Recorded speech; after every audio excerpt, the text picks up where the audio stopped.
नमः शिवाय। मैं हूं ज्योतिर्विद पंडित दीपक दुबे और उपस्थित हूं आपके साथ इस सदी के दूसरे सबसे लंबे अवधि तक रहने वाले चंद्र ग्रहण के प्रभाव को लेकर, संभावित प्रभाव को लेकर। सदी का जो सबसे बड़ा लंबे समय तक रहने वाला पूर्ण चंद्र ग्रहण लगा था, वो लगा था 27-28 जुलाई 2018 को, जिसकी अवधि लगभग 1 घंटे, पूर्ण ग्रहण का जो अवधि थी वो लगभग 1 घंटे 43 मिनट की थी।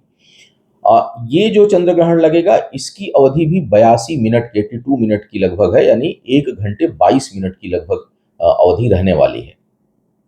अगर मैं समय की बात करूं तो दिल्ली के समय अनुसार जो चंद्र ग्रहण का जो पूरा समय है वो रात को 7 सितंबर की रात को 9:58 से 8 की जो भोर होगी, यानी 12 बजे के बाद तारीख बदल जाती है, तो वो 1:26 यानी 9:58 से लेकर 1:26 AM 9:58 PM से लेकर 1:26 AM तक रहने वाली है यह ग्रहण की टोटल अवधि। यानी जो पूरा समय होगा वो लगभग 3 घंटे 28 मिनट का रहेगा। इसमें जो पूरा काल है पूर्ण ग्रहण का, वो लगभग 1 घंटे 22 मिनट का रहने वाला है। अब एक चीज और मैं वहां बात कर दूं कि जो सूतक काल होगा चंद्र ग्रहण में, वो 9 घंटे पहले मान्य होता है। अर्थात दिल्ली के समय अनुसार दोपहर में 12:58 से सूतक काल प्रारंभ हो जाएगा और यह समाप्त होगा रात को 1:26 पर। जब ग्रहण समाप्त होगा उसके साथ साथ सूतक समाप्त हो जाता है। एक चीज का ध्यान रखें, सूतक जो है वो वृद्धों पर, बच्चों पर, बीमार व्यक्तियों पर मान्य नहीं है। शास्त्र के अनुसार भी उसकी ऐसा सच मान्यता नहीं है। जितना सहजता से कर सकते हो, परहेज करना हो थोड़ा बहुत करें। चूंकि चंद्र ग्रहण में सूर्य की तरह जो है वो देखने का वो नहीं होता, तो ऐसा नहीं कि दिन में दोपहर 1 बजे के बाद हमको बाहर नहीं निकलना, हमें देखना नहीं है, क्योंकि ग्रहण रात को लगेगा तो आप बाहर निकल सकते हैं। सूतक पर मैं अलग से चर्चा कर लूंगा। अभी मैं इस वीडियो में राशिफल के ऊपर बात करूंगा, लेकिन महत्वपूर्ण मुद्दा था कि ये बता दूं कि भाई इन पर मान्य नहीं होता तो बहुत कड़ाई ना करें। दूसरा जो है वो, अगर जरूरी भी हो तो सूर्यास्त के बाद आप कर सकते हैं। सूर्यास्त के बाद जब ग्रहण का समय, उससे 1-2 घंटे पहले या सूर्यास्त के बाद आप स्थानीय समय अनुसार कर लें। जो समय मैंने बताया वो दिल्ली के समय अनुसार मैंने बताया। शहर या स्थान या देश, कंट्री के डिफरेंस से टाइमिंग में अंतर हो सकता है। पूरे भारतवर्ष में दिखाई देगा और भी बहुत से क्षेत्रों में यह ग्रहण दिखाई देने वाला है। तो जिन जिन स्थानों पर दिखाई देगा वहां सूतक मान्य होगा। सूतक की मान्यता जहां ग्रहण दिखाई नहीं देता वहां नहीं होती, इस बात का आपको ध्यान रखना चाहिए। अब बात करेंगे कि इस ग्रहण का क्या। देखिए, चंद्र ग्रहण में जो है, दोनों ग्रहणों में, चाहे सूर्य ग्रहण हो चाहे चंद्र ग्रहण हो, प्राकृतिक आपदा आने की भी संभावना रहती है। चंद्र ग्रहण में जल से संबंधित आपदाएं आए, इसकी संभावना प्रबलता से रहती है। जल आपदा वैसे ही इस समय भारत में चारों तरफ फैली हुई है, चंद्र ग्रहण इसको और बढ़ा सकता है। एक चीज मैंने देखा कि गुरु की जो दृष्टि है वो इस समय चंद्र ग्रहण के ऊपर, माने जहां ग्रहण लग रहा है कुंभ राशि में, पूर्वा भाद्रपद नक्षत्र में, तो यहां पर जो है वो राहु और चंद्रमा की युति होगी। डिग्री कम है इसलिए ग्रहण प्रभावशाली है। और एक अच्छी बात यह है कि बृहस्पति की दृष्टि है, बृहस्पति के नक्षत्र में लग रहा है और बृहस्पति स्वयं अपनी नक्षत्र में भी है। तो कुल मिलाकर के मुझे लगता है कि इसमें हानि उतनी ज्यादा नहीं होनी चाहिए जितनी होने की संभावना हो सकती थी इस ग्रहण में। फिर भी ग्रहण प्रभावशाली है तो कुछ न कुछ रूप तो अपना दिखाएगा। चंद्र ग्रहण का जो प्रभाव होता है वो सामान्यतः ये माना जाता है कि लगभग 15 दिनों तक रहता है, लेकिन 2 दिन तो बहुत जो है वो इंटेंस रहेगा। 6, 7, 8, 48 घंटे का जो समय है वो बहुत सावधानी रखने वाला होगा। 15 दिन बाद फिर सूर्य ग्रहण भी लगने वाला है, तो उस पर चर्चा अलग से करूंगा। अभी चंद्र ग्रहण की बात कर लेते हैं। ग्रहण में जो 2-3 चीजें, विशेष रूप से राशिफल पे आता हूं, थोड़ा सा कुछ बात कर ली जाए पहले। ग्रहण में जो 2-3 चीजें ध्यान रखनी चाहिए वो ये है कि प्रकृति संवेदनशील होती है, इसलिए जो है वो थोड़ा उन्माद से, व्यसन से, गलत कार्यों से वह तो वैसे भी बचना चाहिए, इस दौरान और सावधानी रखनी चाहिए। और ये चीजें चंद्र ग्रहण के दौरान बहुत मूड स्विंग होता है लोगों का। अक्सर जिनको थोड़ी बहुत मानसिक समस्या हो, अवसाद हो, डिप्रेशन हो, एंग्जाइटी हो, वो पूर्णिमा और अमावस्या के समय बढ़ता है। चंद्रमा अगर कमजोर या पीड़ित हो तो ऐसे लोगों के ऊपर अधिक प्रभाव देखने को मिलता है। तो चंद्र ग्रहण के समय जो है वो अवसाद बढ़ सकता है, कुछ लोगों का एंग्जाइटी बढ़ सकती है, स्ट्रेस बढ़ सकता है, डिप्रेशन बढ़ सकता है। तो उस पर पहले से ही नियंत्रण रखें। उपचार का हिस्सा जब बताऊंगा तो उसमें बात करूंगा कि चंद्र ग्रहण जब लगे उससे पहले किन बातों का आपको ध्यान रखना चाहिए, ताकि उसका जो आपके ऊपर उसका जो मानसिक प्रभाव है वो उतना अधिक नकारात्मक ना हो। जो उसके नकारात्मक प्रभाव हैं वो आपके मन मस्तिष्क को अधिक प्रभावित ना करें। तो इन चीजों का ध्यान रखना है। वीडियो के अंत में उपचार पर भी चर्चा करूंगा। अभी राशिफल देख लेते हैं कि क्या प्रभाव होगा इस चंद्र ग्रहण का संभावित आपके ऊपर। ये नए दर्शकों को बता दूं कि जो मेरा यह राशिफल है, यह लग्न राशि के ऊपर आधारित है। इसके लिए चंद्र राशि, नामाक्षर या सूर्य राशि इत्यादि को आधार ना माने। दूसरा, यह बेहद सामान्य आधार पर होता है। आपको चाहिए कि कोई विशेष परिस्थिति हो तो अपनी कुंडली का विश्लेषण कराएं, उसके बाद किसी निष्कर्ष पर पहुंचें। जो लोग मुझसे परामर्श लेना चाहते हैं, मेरी वेबसाइट astrotips.in है, उसके माध्यम से आप मुझसे परामर्श ले सकते हैं। चंद्र ग्रहण का प्रभाव बहुत अधिक तब होगा जब इस समय राहु में चंद्रमा या चंद्रमा में राहु की दशा अंतर्दशा चल रही हो। तो इन चीजों को ध्यान में रखते हुए आप इस ग्रहण को देखना है, इस ग्रहण के प्रभाव को देखना है। अब आइए बात करते हैं लग्न राशि के अनुसार क्या होगा इस ग्रहण का प्रभाव आपके लग्न राशि के अनुसार। सबसे पहले मेष वालों की बात करते हैं। मेष वालों के लिए चंद्रमा जो है वो सुख भाव के स्वामी है, चतुर्थ भाव के स्वामी है। ग्रहण जो लग रहा है आपके एकादश भाव में लग रहा है। राहु चंद्र युति जो है एकादश भाव में हो रही है। अब देखा जाए तो इसका जो सीधा प्रभाव है वो आपके आय से संबंधित चिंता को बढ़ा सकता है। आय संबंधी चिंता को बढ़ाएगा, एंजाइटी को बढ़ाएगा, आय को लेकर चिंतित हो सकते हैं और बहुत से लोगों की आय रुक सकती है। इस दौरान इनकम बाधित हो सकती है, नौकरी जा सकती है, इस तरह की संभावनाएं बनेगी।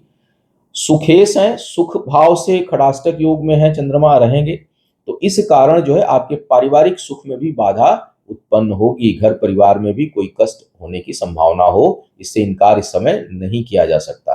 तो पारिवारिक सुखों में कमी, पारिवारिक जीवन में तनाव, मानसिक अशांति, और चंद्रमा जब पीढ़ी होता है तो जो भी कष्ट होता है वो भावनात्मक होता है। तो परिवार के कारण भावनात्मक कष्ट होने की संभावना प्रमुखता से बनेगी। और आय को लेकर चिंता या आय जो है वो अगर इस समय चंद्र राहु का कॉम्बिनेशन दशा अंतर में भी चल रहा होगा तो बहुत से लोगों की आय बाधित हो सकती है, रुक सकती है, या नौकरी पेशा है तो उनके लिए उस पर खतरा आ सकता है। वृषभ वालों की बात करूं तो दसम भाव में यह ग्रहण लग रहा है। करीबी लोगों के कारण मानसिक आघात लग सकता है। कार्य क्षेत्र पर झूठे आरोप, अपवाद, भावनात्मक कष्ट और कार्य क्षेत्र में परेशानी, पद प्रतिष्ठा में कमी, और कई लोगों के लिए यहाँ भी अपने से उच्च अधिकारियों के कारण जो है वो मानसिक अशांति या तनाव मिलने की प्रबल संभावना बनेगी। पिता के सेहत का ध्यान रखें। पिता से भी जो है वो कुछ कठिनाई, कुछ लोगों को उनके कारण कष्ट मिल सकता है। मतलब वो कोई आपके साथ दुर्व्यवहार नहीं करेंगे, लेकिन पिता के स्वास्थ्य, पिता से संबंधित कोई समस्या आपको पीड़ित कर सकती है, तो उधर आपको ध्यान रखने की आवश्यकता पड़ेगी। कार्य क्षेत्र को लेकर के बहुत सावधान रहें वृषभ वाले इस दौरान। मिथुन वालों के लिए जो है वो लाभेश है, दूसरे भाव के स्वामी है, भाग्य स्थान पे लग रहा है। शेयर सट्टा से एकदम दूर रहें भूल करके भी इस समय। नए निवेश से आपको बचना चाहिए। वाणी प्रभावित हो सकती है, गलत बोल सकते हैं, डिसीजन गलत ले सकते हैं, भाग्य का साथ नहीं रहेगा, इसलिए भाग्यवश कोई बड़ी हानि होने की संभावना बनेगी। बहुत कहीं आसान्वित होंगे किसी बड़े कार्य व्यापार को लेकर के, उसमें रुकावट आने की प्रबल संभावना होगी। इस दौरान 7, 8, 6 से लेकर के 8, 9 तारीख तक 3-4 दिन कोई नया प्रयोग ना करें, क्योंकि यह धन के मामले में बड़ी हानि का योग आपके लिए बना सकता है। तो उधर आपको सावधान रहने की आवश्यकता है। धर्म के पथ से विमुख ना हो, धर्म के पथ पर बने रहें, यह ग्रहण आपके लिए संकेत कर रहा है। अब बात करते हैं कर्क वालों के लिए। कर्क वालों को बहुत सावधान रहना होगा। क्यों? क्योंकि चंद्रमा जो है वो कर्क के स्वामी है। चंद्रमा स्वयं अष्टम में रहेंगे। अगर लग्नेश अष्टम में वैसे भी हो तो यह स्वास्थ्य के लिए बिल्कुल ठीक नहीं है। ऊपर से राहु भी अष्टम में है, तो स्वास्थ्य को लेकर के कर्क वाले वैसे ही थोड़े प्रोन चल रहे हैं। पहले शनि भी थे तो और प्रोन थे, शनि अब हट चुके हैं, लेकिन राहु का यहाँ पर होना यह कोई कम नहीं है। और उसके साथ साथ लग्नेश भी राहु के साथ है, ग्रहण लग रहा है, तो भाई कर्क वाले स्वास्थ्य को लेकर के बेहद सावधानी बरतें, ये कहीं से ठीक नहीं है। धन हानि का भी योग बनेगा, स्वास्थ्य के ऊपर धन खर्च हो और कोई और गहरे पानी जल से इत्यादि से आपको भय होगा, तो आप बहुत दूरी बना करके रखें। कहीं भी जहां खतरनाक पानी हो, उससे कर्क वालों को पानी वैसे भी बड़ा अट्रैक्ट करता है, लेकिन आपको पानी से ही खतरा होगा इस समय और उससे बहुत ज्यादा बचकर रहने की सलाह है। साथ ही साथ संक्रामक बीमारियों का भी जो है वो योग बनेगा इस दौरान। तो अपने सेहत का विशेष ध्यान रखें, थोड़ी बहुत भी परेशानी हो तो तुरंत जो है उसके समाधान के लिए प्रयास करें, उसको ऐसे ही ना छोड़ें, हल्के में ना लें, ये आपके लिए सुझाव है। साथ ही साथ परिश्रम अधिक करना होगा तब परिणाम मिलेगा। आय जो है वो खर्च की बहुत अधिकता इस दौरान हो सकती है, बचत बहुत प्रभावित होगी। तो कुल मिलाकर के आपके लिए भी यह ग्रहण ठीक नहीं दिखाई दे रहा। सिंह वालों के लिए सप्तम भाव में लग रहा है, व्ययेश है। एक तो जीवन साथी या जीवन संगिनी के स्वास्थ्य पर संकट आ सकता है इस दौरान, उनका विशेष ध्यान रखें, केयर करें। वैवाहिक जीवन के लिए भी यह ठीक नहीं है, उसमें आपको परेशानियां कठिनाइयां देखने को मिल सकती हैं, तनाव देखने को मिल सकता है। कार्य व्यापार में नुकसान होने की संभावना बनेगी। साझेदारी में कोई कार्य इस समय ना प्रारंभ करें और साझेदारों से सावधान रहें। विशेष करके अगर आपका कार्य व्यापार अपोजिट लिंग के जातकों से, महिलाएं तो पुरुष, पुरुष हैं तो महिला, तो विशेष सावधानी आपको रखनी चाहिए, क्योंकि बहुत भावनात्मक कष्ट भी मिलेगा, एक दूसरे के कारण मिल सकता है और नुकसान हानि तो झेलनी पड़ेगी ही। नए निवेश या एक्सपेंशन की बिल्कुल सलाह नहीं दी जाती है। अब बात करते हैं कन्या वालों की। कन्या वालों के लिए यह लग रहा है, यह ग्रहण जो है वो छठे भाव में ग्रहण लग रहा है। एकादश भाव के स्वामी हैं चंद्रमा, यहां भी स्वास्थ्य के लिए प्रतिकूलता उत्पन्न कर सकते हैं। राहु चंद्रमा की युति जो है वो संक्रामक बीमारी देने की संभावना उत्पन्न करता है, संक्रमण से संबंधित और जल से संबंधित बीमारी, जल से भय। और चूंकि एकादश के स्वामी है, छठे भाव में अगर चंद्रमा वैसे भी रहे तो ऐसे लोगों के लिए इनकम में बड़ी समस्या उत्पन्न होती है, हमेशा आय को लेकर के परेशान रहेंगे, अकारण शत्रु उत्पन्न होते हैं और आय जो है वो बाधित हो सकती है, आय में कमी हो सकती है, आय बाधित हो सकती है आपकी, या इनकम को लेकर के बहुत शोषित महसूस करेंगे, बड़ी चिंता, भावनात्मक चिंता होगी, रात को नींद नहीं आएगी, इस तरह की समस्या उत्पन्न हो सकती है। तो यह ग्रहण आपके लिए धन के दृष्टिकोण से और स्वास्थ्य के दृष्टिकोण से ठीक नहीं है। अब तुला वालों की बात की जाए, तुला वालों के लिए चंद्रमा जो है दशमेश है।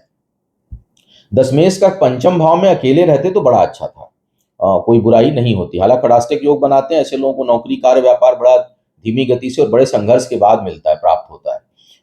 लेकिन यहाँ ग्रहण भी लग रहा है, तो पंचम भाव में जब राहु चंद्रमा एक साथ होंगे तो पहली बात तो व्यसन की प्रवृत्ति होगी। तो अगर नशे की लत हो तो भैया बहुत दूर रहिएगा इस दौरान, क्योंकि उससे नुकसान होगा बहुत ज्यादा।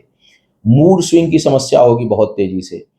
स्थायी कुंडली में अगर कहीं ग्रहण योग में चंद्रमा है या चंद्रमा कमजोर है तो यह समय बड़ा परेशान करेगा आपको। उपचार के हिस्से में बताऊंगा कि क्या उपाय, पहले से सावधानी आप बरतना शुरू कर दें, क्योंकि वीडियो पहले दे रहा हूं तो आप सावधानी पहले बरत सकते हैं। गर्भवती महिलाओं को बहुत ध्यान रखना चाहिए, सावधान रहना चाहिए। हमेशा ग्रहण के समय में लोग गर्भवती महिलाओं को पानी तक नहीं पीने देते, सोने नहीं देंगे रात को, तो ये सब मत करिए। 10 बजे लगने वाला है, 8 साढ़े 8 बजे तक खा पी के चुपचाप सो जाइए, तो कहीं आने जाने का भी झंझट नहीं रहेगा, 6 घंटे भी अच्छी नींद आएगी। तो अपना, बल्कि ग्रहण के समय जिनको पूजा अनुष्ठान नहीं करना है उनको सो जाना चाहिए शांति से, या अपना आराम से टीवी भी देखिए घर में। कोई काटने चीरने का, कोई रिस्की काम, कोई उतरने चढ़ने का ना करें। 2-4 दिन थोड़ी सावधानी अधिक बरत लें। दवा इत्यादि को बिल्कुल ना छोड़ें उस दौरान। अगर कोई मेडिकल चीजें आपकी चल रही हैं तो मेडिसिन नहीं छोड़नी चाहिए, आपको लेना चाहिए। तो आप अपना विशेष ध्यान रखें, ये कहने का मतलब होता है, न कि अपने को उस दौरान अपनी चीज, अपने परहेज और अपने को छोड़ के ये वो भ्रम में आकर खुद ही अपने को मार डालें, ये नहीं करना है। आपको अपना विशेष ध्यान रखना है अगर आप गर्भवती महिला हैं तो ये चीज रखिए। संतान पक्ष से कुछ लोगों को कष्ट हो सकता है, मानसिक आघात पहुंच सकता है। शिक्षा प्रतियोगिता में सफलता के लिए आपको विशेष प्रयास करना होगा। कार्य क्षेत्र पर भी कुछ न कुछ भावनात्मक कष्ट उत्पन्न आपके लिए हो सकता है। तो कुल मिलाकर थोड़ा निगेटिव थॉट से बचें, इमोशन पे कंट्रोल करें और अपने आप को भावनात्मक रूप से मजबूत किए रहें। उपचार सेक्शन जरूर देखें, बहुत सहज उपचार बताऊंगा जो आपके काम आएगा। अब वृश्चिक वालों की बात कर ली जाए, चतुर्थ भाव में लग रहा है यह ग्रहण और भाग्येश हैं। तो एक तो जो है वो घर परिवार में अचानक कोई अ, अप्रिय घटना होने की संभावना बनेगी। दूसरी बात ये है कि माता के सेहत का विशेष ध्यान रखें। इन 4 दिनों में तो विशेष करके, और चूँकि अब लगातार अब से लेकर के 22 या 23 को मेरे ख्याल से सूर्य ग्रहण लग रहा है, तो इस दौरान जो है वो कोई बड़ा फैसला ज़मीन, जायदाद, भूमि, भवन, वाहन इत्यादि से संबंधित आपको नहीं लेना। पितृपक्ष भी वैसे प्रारंभ हो जाएगा। तो कुल मिलाकर के किसी भी बड़े शुभ कार्य से आप बचें, निवेश से बचें, विशेष करके ज़मीन, जायदाद और वाहन इत्यादि से संबंधित बिल्कुल कोई नया काम आपको नहीं करना चाहिए। भाग्य भरोसे भी कोई काम ना करें, यह समय ठीक नहीं है। शुभ कार्यों की ओर अपना मन लगाएँ और खुद भी आपको भी अपने हृदय क्षेत्र का विशेष ध्यान रखना चाहिए, क्योंकि श्वसन तंत्र से संबंधित और हृदय से संबंधित कुछ लोगों को समस्या अगर पहले से है तो उनको विशेष ध्यान रखना चाहिए। नहीं है और इस दौरान ज़रा भी कहीं कोई सेंस होता है कि तबीयत बिगड़ सकती है और कहीं जो है वो समस्या आ सकती है चेस्ट के एरिया में, तो उसमें बिल्कुल लापरवाही ना बरतें। तुरंत जो है वो चिकित्सकीय परामर्श आपको लेना चाहिए, क्योंकि ये समय जो है वो सेंसिटिव होगा। अब बात करते हैं धनु वालों के लिए। धनु वालों के लिए अष्टमेश है और तीसरे भाव में यह ग्रहण लग रहा है। भाई-बहनों के लिए या किसी प्रिय मित्र के लिए यह समय ठीक नहीं होगा आपके। आपके जो अपने भाई-बहन हैं, उनके लिए कहीं कुछ कष्टकारी हो सकता है, किसी का स्वास्थ्य खराब हो सकता है या कहीं संबंधों में दिक्कत आ सकती है, भावनात्मक कष्ट उत्पन्न हो सकता है और आपका भी आत्मबल थोड़ा इस समय कमज़ोर हो सकता है। आत्मविश्वास थोड़ा हिल सकता है। किसी करीबी व्यक्ति के कारण भावनात्मक कष्ट मिलने की संभावना आपके लिए बन सकती है।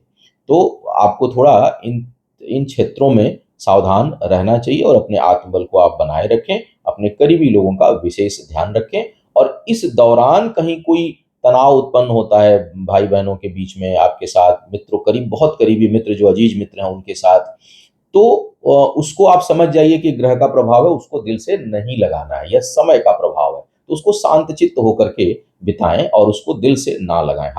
आपका स्वयं का इस समय आत्मबल जो है वो डिगा हुआ हो सकता है, तो ऐसी कंडीशन में अपने आत्मबल को बढ़ाए रखना है और उपचार भाग को देखें, उसमें बताऊँगा क्या करना है। मकर वालों की बात करूँ तो यह दूसरे भाव में लग रहा है और चंद्रमा है आपके सप्तम भाव के स्वामी। यहाँ से वैसे भी चंद्रमा सप्तमेश होकर दूसरे भाव में रहें तो यह वैवाहिक जीवन के लिए, व्यापार के लिए ठीक नहीं है। हमेशा ऐसे लोगों का ट्रेडिशनल व्यापार जो है वो हमेशा डूबा रहेगा, धन हानि होती रहेगी। अगर बहुत धन लगा के कोई काम करेंगे निश्चित नुकसान होगा। तो एक तो ये समस्या, दूसरा वैवाहिक जीवन भी बड़ा पीड़ित होता है। कई बार तो ऐसे लोगों का अगर चंद्र माने और शुभ ग्रहों का प्रभाव आपके सप्तम पे ना हो तो जल्दी विवाह ही नहीं होगा। तो एक तो वैवाहिक जीवन के लिए ठीक नहीं है। दूसरा, दूसरे भाव में राहु चंद्रमा अकेले हों तो धन के बचत में परेशानी उत्पन्न होगी। राहु अकेले हों तो धन के घड़े में छेद है, धन नहीं, अब चंद्र राहु दोनों हो गए, तो यह धन हानि का प्रबल योग बना रहा है। बचत प्रभावी होगी, धन हानि होने की संभावना बनेगी। यह धन हानि या तो व्यापार के कारण हो सकती है या जीवन साथी या जीवन संगिनी के कारण हो सकती है या दोनों के कारण हो सकती है। डिपेंड करेगा कि कौन सी चीज आपकी मजबूत है, जो ठीक होगी उसके कारण नहीं होगा और अगर खराब होगी तो दोनों के कारण हो सकता है। तो धन हानि का प्रबल योग बनेगा, वाणी प्रभावित होगी, गलत बोल सकते हैं, व्यसन की तरफ रुझान बढ़ सकता है आपका भी, तो उधर आपको ध्यान रखने की आवश्यकता है और कोई भी फाइनेंशियल रिस्क इस समय ना लें। किसी भी अपने साझेदारी में काम आपका हो तो या व्यापार हो तो या वैवाहिक जीवन में कोई तनाव हो तो उसमें आपको डिस्प्यूट में नहीं पड़ना है और न कोई भावनात्मक फैसला इस दौरान लेना है, न केवल ग्रहण के दौरान बल्कि जब से आप वीडियो सुने तब से लेकर के उस सूर्य ग्रहण के बीत जाने तक आपको कोई भी भावनात्मक फैसला, भावनाओं में बहकर फैसला नहीं लेना है और न ही कोई रिस्क लेना है धन के मामले में। इस बात का आप गांठ बांध लें। अब बात करते हैं मीन वालों की। मीन वालों के लिए छठे भाव के, क्षमा करिएगा, कुंभ वालों की अब बात करते हैं। कुंभ वालों के लिए अगर देखा जाए तो यह ग्रहण जो है वो लग रहा है आपके लग्न पर ही। लग्न पर चंद्रमा छठे भाव के स्वामी हैं, शनि दूसरे भाव में है। छठे भाव के स्वामी आपके लग्न पर आ रहे हैं, तो इस कारण स्वास्थ्य को लेकर के बहुत सावधान रहना है। आपको बहुत इमोशनल स्विंग आ सकते हैं, मूड स्विंग हो सकता है, अनिद्रा की समस्या आ सकती है। भावनात्मक रूप से कई लोग सिंक करेंगे, मन मूड स्विंग स्विंग ही नहीं होगा, सिंक होगा, मन डूबने लगता है बस कहाँ चले जाएं, कहाँ छोड़ करके। ऐसी भावनाएं बहुत से लोगों को आएंगी जिनकी कुंडली में ग्रहण योग होगा। उनको लगता है कि सब दुनिया में सब कुछ बेकार है, एक निराशा का बोध उत्पन्न होता है। उससे बचने की सलाह है। क्या करें उसके लिए उपचार भाग में चर्चा करूंगा, लेकिन मूड को ठीक रखना है, ठीक रखने के उपचार करने हैं। स्वास्थ्य का विशेष ध्यान रखें, क्योंकि इस समय अगर कोई स्वास्थ्य संबंधी समस्या उत्पन्न होती है तो लंबे समय तक परेशान कर सकती है आपको। दूसरी बात यह है कि परिश्रम का उतना परिणाम नहीं मिलेगा। अ, खुद के डिसीजन के कारण, खुद के निर्णय के कारण धन हानि होने की संभावना बन बन जाएगी इस दौरान, तो उससे आपको बचने की सलाह दी जाती है। पुराने ख्यालों में ज़्यादा डूबे रहने की ज़रूरत नहीं है, वो आपको परेशान करेगा। और इसके साथ-साथ जो है वो किसी को कर्ज इत्यादि देने से भी इस दौरान आपको बचना चाहिए। कर्ज ना दें, क्योंकि वो मिलेगा नहीं, वो डिस्प्यूटेड हो जाएगा। मतलब आप दे करके शत्रुता मोल लेंगे, ये मान के चलिए कि अगर आपने इन 15-20 दिनों में किसी को कर्ज दिया, तो आप उसे पैसा नहीं दे रहे हैं, पैसा देकर उसे शत्रु बना रहे हैं। ये आप समझ लीजिएगा, क्योंकि उसका अंत ठीक नहीं होगा। तो इधर आपको ध्यान रखना है। और इसके साथ-साथ जो है वो अनावश्यक की चिंता नहीं करनी है। अच्छी नींद लेने का प्रयास आप करिए, क्योंकि कुल मिलाकर के यह स्वास्थ्य और मनोभाव, व्यसन से बिल्कुल दूर रहना है। कई बार राहु चंद्र अगर एक लग्न में हो, तो ऐसे लोग व्यसन के शिकार हो जाते हैं किसी न किसी उम्र में जाकर, और एक बार अगर लग गए तो जल्दी निकलना मुश्किल हो जाता है, अगर शनि शुभ स्थिति में ना हो तो बिल्कुल व्यसन से दूर रहिएगा, नहीं तो फिर वो आपको और डुबा देगा और जो है वो बर्बाद कर देगा। तो उससे आपको बिल्कुल दूर रहना चाहिए, उस तरफ आपका रुझान होगा। अब बात करते हैं मीन वालों की। मीन वालों के लिए अगर देखा जाए तो यह ग्रहण द्वादश भाव में लग रहा है और पंचमेश है, तो भटकाव की थोड़ी स्थिति उत्पन्न करते हैं। या कम से कम इन 3-4 दिनों में यात्रा से तो जरूर बचें। विशेष करके 48 घंटे 72 घंटे जो है वो 6 तारीख से लेकर के 8 तारीख तक यात्राओं को अवॉइड करें, क्योंकि यह ठीक समय नहीं होगा। जल से बहुत भय है इस समय आपको, तो जलीय यात्रा से अवश्य जो है वो दूरी बनाकर रखें, क्योंकि यह ठीक नहीं होगा। दूसरी बात, शिक्षा प्रतियोगिता के लिए समस्या उत्पन्न, इस दौरान अगर कोई कंपटीशन एग्जाम वगैरह है तो उसमें आपको कठिनाई आ सकती है, दिक्कत आ सकती है, उसमें असफलता मिल सकती है। संतान के दृष्टिकोण से यह ठीक नहीं है, गर्भवती महिलाओं के दृष्टिकोण से यह समय ठीक नहीं है। तो शिक्षा प्रतियोगिता में बाधा का योग है, संतान के ऊपर धन खर्च और अनावश्यक खर्च हो सकता है, संतान को कष्ट मिले इसकी संभावना होगी, आपको भी थोड़ा भावनात्मक कष्ट हो, लिए हुए निर्णय गलत हों, यात्राओं में कष्ट हो, इन सब चीजों का योग बनेगा। तो कुल मिलाकर के मीन वालों के लिए भी यह बहुत ठीक नहीं है। तो यह था चंद्र ग्रहण का प्रभाव। अब हम बात कर लेते हैं उपचार की। उपचार सभी राशियों के लिए अलग अलग नहीं होता। कई बार लोग बोलते हैं कि हर, और मैंने इसके ऊपर एक वीडियो दिया है कि रोज राशिफल रोज उपचार, उससे बचें। चंद्रमा और ग्रहण का उपचार एक ही है, वो किसी भाव में लग रहा हो, तो इस चीज का आप ध्यान रखें। उसके लिए ये नहीं कि पंचम में लग रहा है तो ये करें, सप्तम में लग रहा है तो ये करें, अष्टम में लग रहा है तो ये करें, नहीं।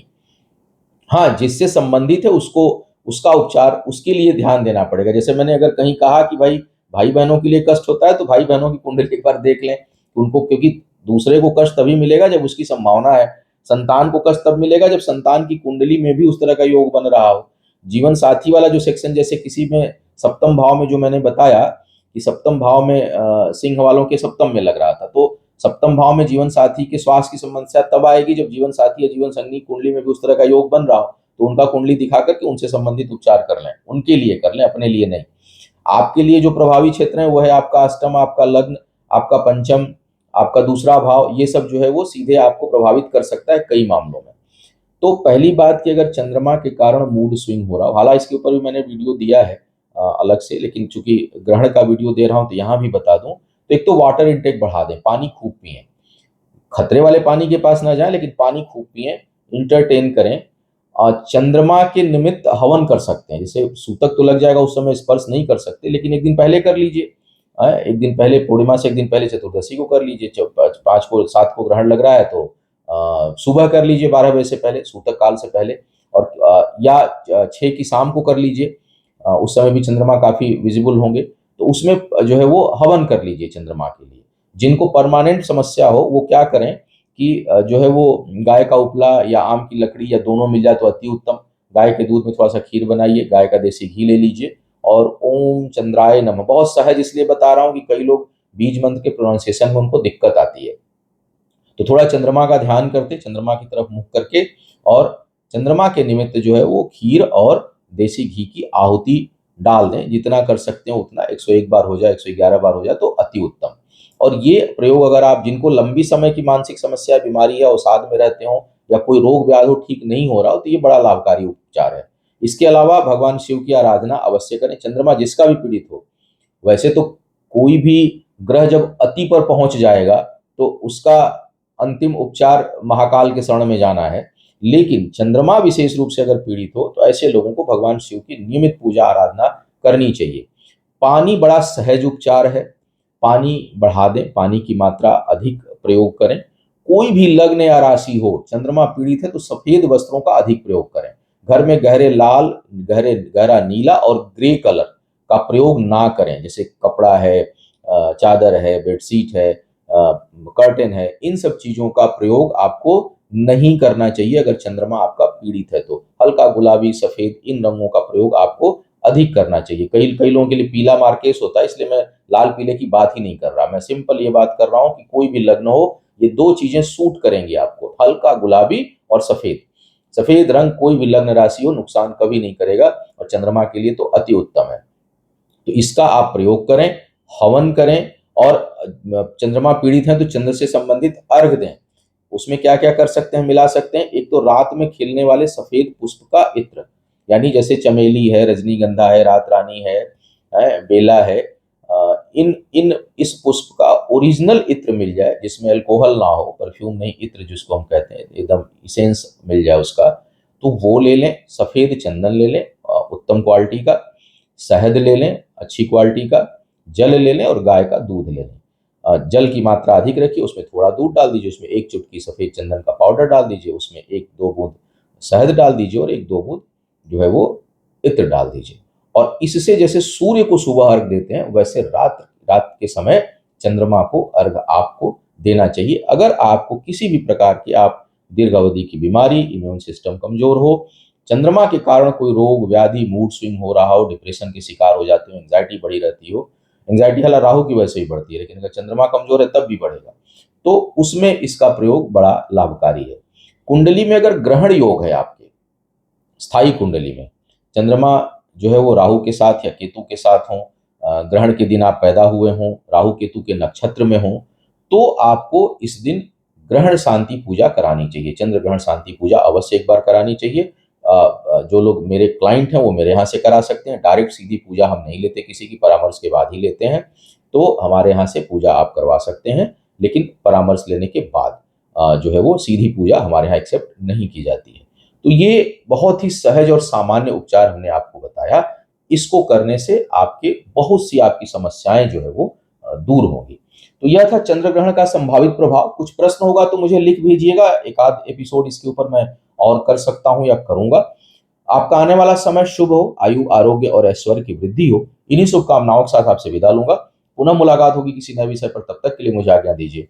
ओम नमः शिवाय।